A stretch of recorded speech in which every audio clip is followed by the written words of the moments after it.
ರಜನಿಕಾಂತ್ ಅವರ ಕೂಲಿ ಸಿನಿಮಾವನ್ನು ಅಮೆಜಾನ್ ಪ್ರೈಮ್ ಖರೀದಿ ಮಾಡಿದೆ. ಅಮೆಜಾನ್ ಪ್ರೈಮ್ನಲ್ಲಿ ಕೂಲಿ ಸಿನಿಮಾ ಸ್ಟ್ರೀಮ್ ಆಗಲಿದೆ. ರಜನಿಕಾಂತ್ ಜೊತೆಗೆ ನಾಗಾರ್ಜುನ್, ಉಪೇಂದ್ರ, ಅಮೀರ್ ಖಾನ್ ಸಹ ನಟಿಸಿರುವ ಈ ಭಾರೀ ಬಜೆಟ್ನ ಸಿನಿಮಾಕ್ಕೆ 120 ಕೋಟಿ ರೂಪಾಯಿ ನೀಡಿ ಅಮೆಜಾನ್ ಪ್ರೈಮ್ ಖರೀದಿ ಮಾಡಿದೆ. ಆದರೆ ಅಮೆಜಾನ್ ಪ್ರೈಮ್ ಕೂಲಿ ಸಿನಿಮಾವನ್ನು ನೇರವಾಗಿ ಸ್ಟ್ರೀಮ್ ಮಾಡಲಿದೆಯೇ ಅಥವಾ ರೆಂಟ್ ಆಧಾರದಲ್ಲಿ ಸ್ಟ್ರೀಮ್ ಮಾಡಲಿದೆಯೇ ಎಂಬುದು ಕುತೂಹಲ ಕೆರಳಿಸಿದೆ. ಸುಮಾರು 375 ಕೋಟಿ ರೂಪಾಯಿ ಬಜೆಟ್ನಲ್ಲಿ ಈ ಸಿನಿಮಾ ರೆಡಿಯಾಗಿದೆ. ಕಲಾವಿದರ ಸಂಭಾವನೆ ಇದರಲ್ಲಿ ದೊಡ್ಡ ಪಾಲು ಇದೆ. ಇದರಲ್ಲಿ 150 ಕೋಟಿ ರೂಪಾಯಿ ರಜನಿಕಾಂತ್ ಅವರ ಸಂಭಾವನೆ ಆಗಿದೆ. ಈ ಸಿನಿಮಾವನ್ನು ನಿರ್ದೇಶನ ಮಾಡಿರುವ ಡೈರೆಕ್ಟರ್ ಲೋಕೇಶ್ ಕನಕರಾಜ್ ಅವರಿಗೆ 50 ಕೋಟಿ ರೂಪಾಯಿ ಸಂಭಾವನೆ ನೀಡಲಾಗಿದೆ.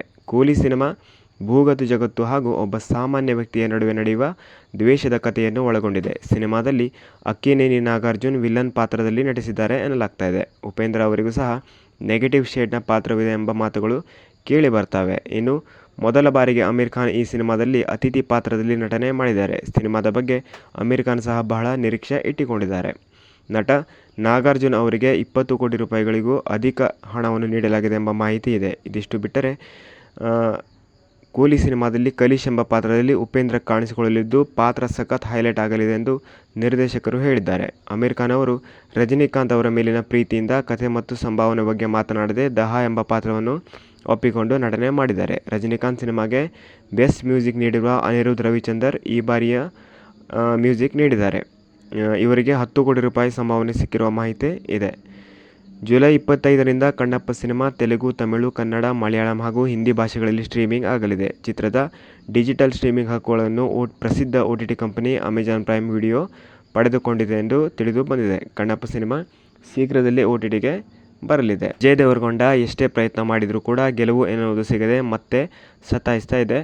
ಇಂಥದ್ದೊಂದು ಸೋಲಿನ ಕಮರಿಗೆ ಬಿದ್ದು ಒದ್ದಾಡುತ್ತಿರುವ ವಿಜಯ್ ದೇವರಕೊಂಡ ಸದ್ಯ ಕಿಂಗ್ಡಮ್ ಚಿತ್ರದ ಮೂಲಕ ಕಳೆದು ಹೋದ ತಮ್ಮ ಸ್ಟಾರ್ಡಮ್ನ ಮರಳಿ ಪಡೆಯುವ ಪ್ರಯತ್ನ ಮಾಡ್ತಾ ಇದ್ದಾರೆ. ಆದರೆ ಈ ಬಾರಿ ಕೂಡ ತಮ್ಮ ಈ ಪ್ರಯತ್ನದಲ್ಲಿ ವಿಜಯ್ ದೇವರಕೊಂಡ ಯಶಸ್ವಿಯಾಗುವುದು ಬಹುತೇಕ ಅನುಮಾನ. ಕಿಂಗ್ಡಮ್ ಚಿತ್ರದ ಗಳಿಕೆಯೇ ಈ ಸುಳಿವನ್ನು ನೀಡುತ್ತದೆ. ಮೊದಲ ದಿನ ಸಿನಿಮಾ 18 ಕೋಟಿಯನ್ನು ಗಳಿಸಿದ್ದ ಕಿಂಗ್ಡಮ್ ಎರಡನೇ ದಿನ ಕೇವಲ 7.5 ಕೋಟಿ ರೂಪಾಯಿನಷ್ಟೇ ಗಳಿಸಿದೆ. ಇನ್ನು ಶನಿವಾರದ ಹಿನ್ನೆಲೆ ಸಿನಿಮಾದ ಗಳಿಕೆ ಹೆಚ್ಚಾಗುವ ನಿರೀಕ್ಷೆ ಇತ್ತು. ಆದರೆ ಈ ನಿರೀಕ್ಷೆ ಕೂಡ ಹುಸಿಯಾಗಿದ್ದು ಮೂರನೇ ದಿನದ ಸಿನಿಮಾ ಕೇವಲ 8 ಕೋಟಿಯನ್ನು ಮಾತ್ರ ಗಳಿಸಿದೆ. ಒಟ್ಟು ಗಳಿಕೆ 33.5 ಕೋಟಿ.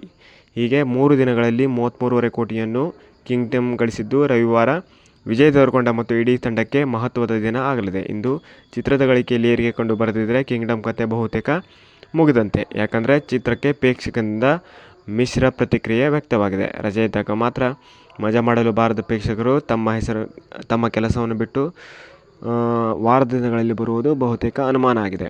ಇನ್ನು ಇದೊಂದು ವಾರ ಬಿಟ್ಟು ಮುಂದಿನ ವಾರ ಹಾಗೂ ಕೂಲಿ ಚಿತ್ರಗಳ ಅಬ್ಬರ ಶುರು ಆಗಲಿದೆ. ಹೀಗಾಗಿ ದೇವರಕೊಂಡನ ಸಿನಿಮಾ ಈಗ ದೇವರೇ ಕಾಪಾಡಬೇಕು ಅನ್ನೋಂತೆ ಆಗಿದೆ.